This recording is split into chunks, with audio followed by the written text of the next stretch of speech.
शांति। विशेष बाबा ने हमें जमा का खाता बढ़ाने के लिए कहा है। तो बाबा, जमा का खाता हम सब ब्राह्मणों का यही रहता है कि हम ज़्यादा से ज़्यादा जो है अपना जमा का खाता बढ़ाएं, पर उसके लिए हमें ज्ञान की क्लियरिटी होना बहुत ज़रूरी है कि कौन सा जमा का कौन सा खाता हमें बढ़ाने का है। तो जैसे जहाँ पे हम जाते हैं, अगर सपोज़ विदेश में गए तो उसके क्लाइमेट के हिसाब से या उसके जो भी ट्रेडिशन है उसके हिसाब से हम अपने आप को तैयार करते हैं या उस तरीके के कपड़े या सब कुछ लेकर जाते हैं सामान। तो इसी तरह से अभी जैसे नया युग आने वाला है तो वो आत्म अभिमानियों का युग है, अर्थात वहाँ पे हर सोल जो है, हर आत्मा अपने मूल स्वरूप या कहें कि देवी स्वरूप में स्थित होगी। तो यहाँ पे बाबा हमें वही कह रहे हैं कि अपनी सोल कॉन्शियस में हमें स्थित रहने का जो है वो ज़्यादा से ज़्यादा अभ्यास करने का है।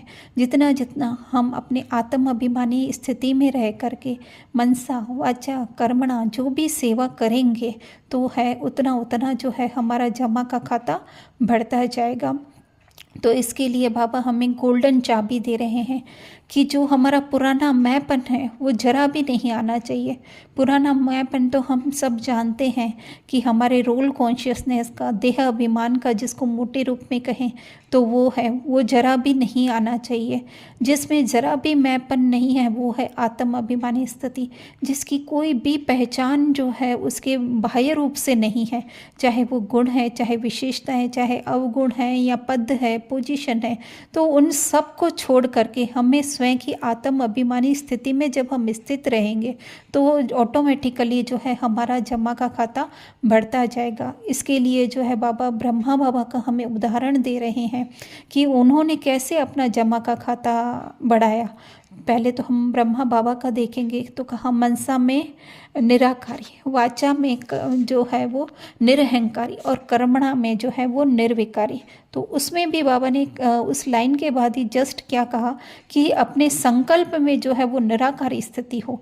तो हमें वाचा और कर्मणा पे इतना अटेंशन देने की ज़रूरत ही नहीं पड़ेगी जब हमारा एक एक संकल्प जो है वो आत्मिक स्थिति में होगा।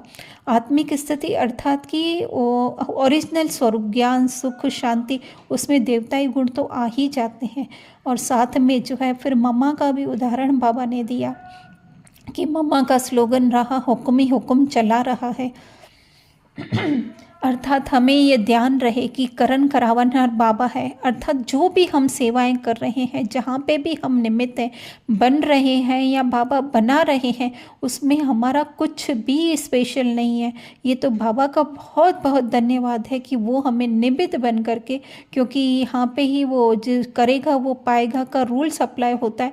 इसके लिए बाबा का बहुत बहुत धन्यवाद कि हमें ये रोल करने के लिए उन्होंने जो है निमित्त बनाया। पर उस निमित्तपन का भी जो है हमें जरा भी अहंकार न हो। बस हम जस्ट जैसे हम सोल इस धरा पर आकर के एक्ट कर रहे हैं, ऐसे सब सोल, सब आत्माएं जो है इस धरा पे एक्ट कर रहे हैं। चाहे वो फिर कोई टीचर है, चाहे कोई स्टूडेंट है, चाहे कोई वो साहूकार है, या जैसे बाबा कहते हैं कि वो चाहे समर्पित है, तो सब जो है एक दूसरे को जैसे किसी छोटे को देखकर भी जैसा रिस्पेक्ट रिगार्ड हो, ऐसा ही बड़े को देख करके जिसको इतना ही रिस्पेक्ट रिगार्ड रहता है। चाहे उसके सामने कोई दादियाँ आए, चाहे उसके सामने एक दिन का स्टूडेंट आए, तो उसके जब उनके बीच में कोई भी डिफरेंस अगर वो आत्मा नहीं समझती है, तभी जो है हमारा जमा का खाता बढ़ सकता है। अच्छा, ओम शांति।